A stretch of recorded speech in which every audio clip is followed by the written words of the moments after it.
Hello guys, তো আজকে আমি আমাদের বাড়ির মনসা পুজোর ব্লগটা নিয়ে চলে এসেছি। তো আগের পার্টে দেখিয়েছিলাম আমাদের মন্দির সাজানো হচ্ছিল, তো এই পার্টে দেখাবো আমাদের এই মন্দিরে কিভাবে পুজো হয়। তো সকালবেলায় অনেকে জল ঢালতে চলে এসেছিল এই মন্দিরে। তো সকালে জল ঢালা হয়ে যাওয়ার পর আমাদের বাড়ির পুজো শুরু হয়েছিল। তো আমাদের বাড়ির পুজো হয়ে গেছিল আর এখানেতে ফল কাটা হচ্ছিল। তো এখানেতে ফল কেটে এগুলো বিলি করা হয়। আর তারপরে আমাদের পাড়া থেকে এবং অনেক গ্রাম থেকেও এই মন্দিরে পুজো দিতে আসে। তো এরকম অনেকে ব্যাংক পার্টি নিয়েও পুজো দিতে আসে।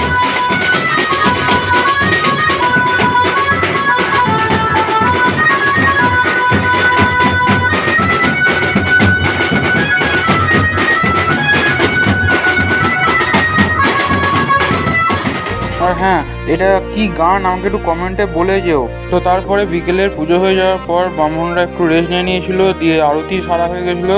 তো তারপরে এটা আমাদের পুজো শেষ হয়ে গেছিলো। তো আমি এখন বাড়ি যাই, তোমরা চ্যানেলটি সাবস্ক্রাইব করে যাও। Tata, bye bye.